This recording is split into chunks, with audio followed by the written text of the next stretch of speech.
আল্লাহ বলছে আমার বান্দা যত বড় নাফরমানি করুক, করতে করতে যদি বড় থেকে বড় জুলুমও করে, কিন্তু তৎক্ষণাৎ যদি আমি আল্লাহকে স্মরণ করে আর আমার কাছে দুই হাত তুলে মাফ চায়, পিছনের গুনাহ যদি ছেড়ে দেয়, আর করবে না যদি ওয়াদা দেয়, খোদার কসম কোরআনে আছে, আল্লাহ বলেন বান্দা আমি পুরাপুরি 100% মাগফিরাত দিয়ে দেব, পুরা মাফ।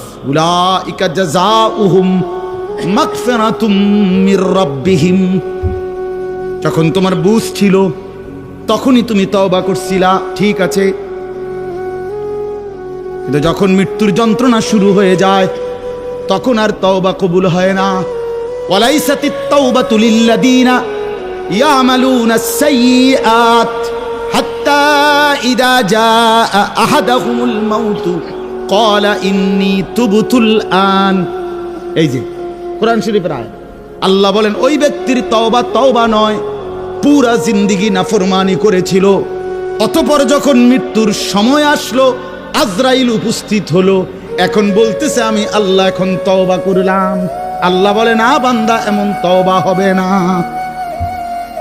তাইলে তওবা করবেন কখন? এখন। কখন বাবা? এখন আজ দিমাগ আছে যখন, আকল আছে যখন, বুঝ আছে যখন। আল্লাহ আমাদেরকে বুঝার তৌফিক দান করেন। ওয়ালতাফাতিস সাকু বিসাক। আল্লাহ বলেন নাফরমান তখন ভয়ে আর আতঙ্কে মালাকুল মউত তাকে টেনে বের করছে। আজরাইল এসে সামনে দাঁড়ানোর সাথে সাথে নাফরমান এই পরিমাণ ভয় পেয়ে গেছে।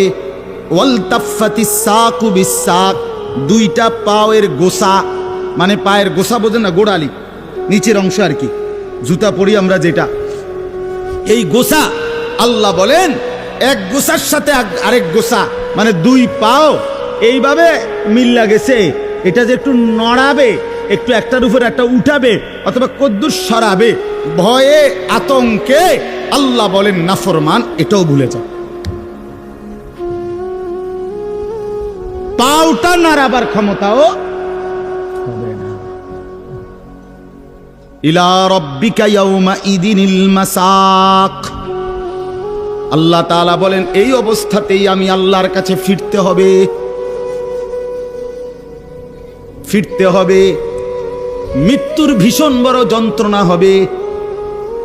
অর্থাৎ এখানে ফেরেশতা প্রথম তো টান দিবে, ফুলের মতো ছিঁড়া ফেলবে। ফুল যেভাবে গাছ থেকে ছিঁড়ে ফেলে, কলিজা থেকে রুহ তো ছিঁড়ে ফেলবে, কণ্ঠনালীর কাছে আটকায়া যাবে। তখন সে বারবার চেষ্টা করবে নিজের রুহ ফেরত নিতে, কিন্তু ফেরত নিতে পারবে না। আল্লাহ তাআলা বলেন মৃত্যুর মারাত্মক সাকরাতুল মউত তখন শুরু হবে, ভীষণ যন্ত্রণায় শরীর পাওটাও নাড়াইতে পারবে না। এই অবস্থাতেই, এই জোরাজুরি টানাটানি অবস্থার মধ্যে তাকে আল্লাহর কাছে ফিরতে হবে।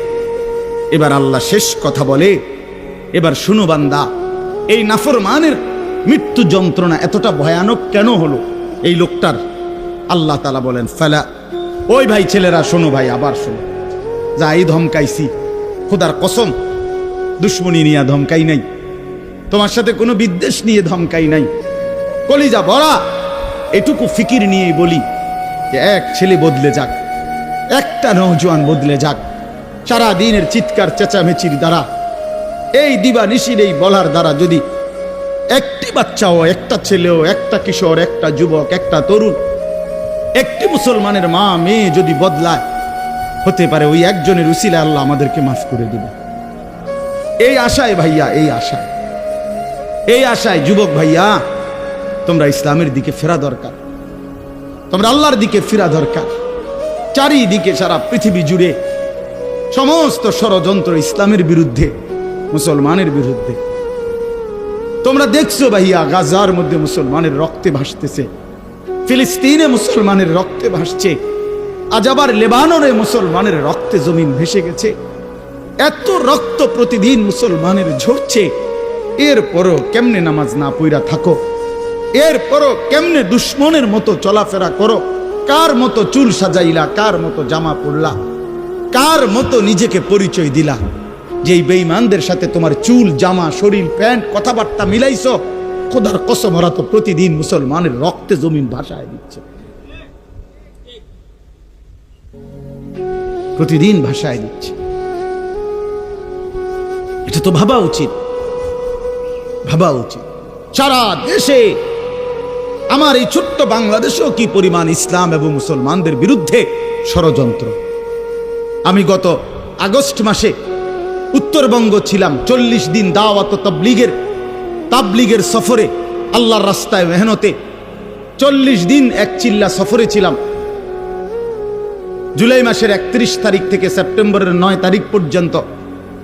তো ওইখানে দেখছি আমি 10টা উপজেলায় অসংখ্য খ্রিস্টানদের গির্জা, যেখানে প্রতিদিন, কসম আল্লাহ, প্রতিদিন খ্রিস্টানরা, এই ইউরোপ থেকে আসা খ্রিস্ট ধর্মের অনুসারীরা, তারা আমাদের এই বাংলাদেশে, উত্তরবঙ্গে প্রতিদিন আমাদের সমাজে, মুসলমানের সমাজে খ্রিস্ট ধর্ম প্রচার করে 1জন 2জন করে মুসলমানকে খ্রিস্টান বানাচ্ছে।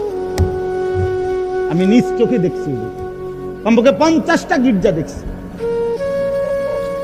একটি জেলার মধ্যে। 40 দিন 26 জন সাথী দাওয়াত তাবলীগের নিসবতে রাত দিন আলহামদুলিল্লাহ আল্লাহ করাইছে, মেহনত করছে। 16 জন আলেম ছিল আমাদের জামাতে। 40 দিন পরে আলহামদুলিল্লাহ কাকরাইলে যখন আমরা, এই দিনাজপুর এক জেলা থেকে জামাত বের হইছে, আল্লাহই করাইছেন, আল্লাহর দয়া। পরবর্তীতে আমাদের এই জামাত আমরা নিয়ে আসছি। 40 দিনের জন্য আবার বের হইছে শুধু দিনাজপুরের, আমরা যেটুকু অঞ্চলে মেহনত করছি ওই থেকে 950 মানুষ, 63টা জামাত। আলহামদুলিল্লাহ আল্লাহ করাইছে, আল্লাহ করাইছে। তো এজন্য বললাম, প্রতিনিয়ত আমাদের পার্বত্য চট্টগ্রামের হালাত খবর নেন, কি হচ্ছে। একদিন ঘুম থেকে শুনবেন উঠে পার্বত্য চট্টগ্রাম আর আমাদের কাছে নাই। গোটা বাংলাদেশে, পুরা বাংলাদেশ যত বর্গ মাইল, এর 3 ভাগের 1 ভাগ হলো পার্বত্য চট্টগ্রামের 3টা জেলা। বুঝেন নাই কথাটা আমার? সারা বাংলাদেশের আয়তন যেদূর, এটা যদি 3 ভাগ করে, শুধু 3 জেলা, রাঙ্গামাটি, খাগড়াছড়ি, বান্দরবন, পার্বত্য চট্টগ্রামের এই 3 জেলাই 1/3 বাংলাদেশে। বুঝেন হিসাব? হ্যাঁ, পুরা উত্তরবঙ্গ প্রতিদিন কাফের কাদিয়ানি, প্রত্যেক দিন তারা মুসলমানদেরকে কাদিয়ানিতে বানানোর জন্য তাদের কার্যক্রম করছে, অসংখ্য মানুষ। অথচ সারা পৃথিবীর মুসলমানের কাছে, ওলামায়ে কেরামের কাছে, সারা পৃথিবীর মুসলমানের কাছে একথা স্পষ্ট, অকাট্য যে কাদিয়ানিরা 100 কাফের, 100 কাফের, 100 কাফের, 100% কাফের। কাদিয়ানি একটি ভিন্ন ধর্ম, ইসলাম একটি ভিন্ন ধর্ম। ইসলাম এবং কাদিয়ানিয়াত এক ধর্ম হইতে পারে না, এক ধর্ম হইতে পারে। প্রকাশ্য কাফের, প্রকাশ্য কাফের। জানো না মিয়া, এই বেঈমানরা নিজেদেরকে আহমদিয়া মুসলিম বলে। কিসের আহমদিয়া মুসলিম? কি ব্যাপার? মুসলমান তো মুসলমান। কোরআনে আল্লাহ বলছেন, হুয়া সাম্মাকুমুল মুসলিমিন। আল্লাহ তাআলা বলছে, তোমাদের নাম তোমাদের পিতা ইব্রাহিম রেখেছেন মুসলমান। আবার আহমদিয়া মুসলমান কিটা? আলগা শব্দ লাগালা কেন?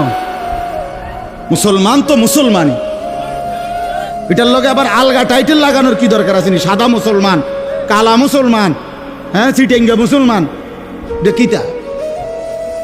এটা কোনো দরকার আসেনি? আপনি বলেন না, মুসলমান তো মুসলমান। ওয়ামান আহসানু কাওলাম মিম্মান দা ইলাল্লাহ ওয়া আমিলা সালিহান ওয়া ক্বালা ইন্নানি মিনাল মুসলিমিন। এই যে আল্লাহ বলছে, সর্বোত্তম মানুষ, সর্বশ্রেষ্ঠ মানুষ হলো 3 ব্যক্তি। 1 নম্বরে যে মানুষকে আল্লাহর দিকে ডাকে, 2 নম্বরে যে যাবতীয় নেক আমল করে, 3 নম্বরে সর্বদাই যে নিজেকে মুসলমান পরিচয় দেয়। কি পরিচয় দেয়? আমি মুসলমান, নাকি আমি ঢাকাইয়া মুসলমান, আমি মুসলমান, খাস খালাস। আল্লাহ আমাদেরকে মাফ করে দেন।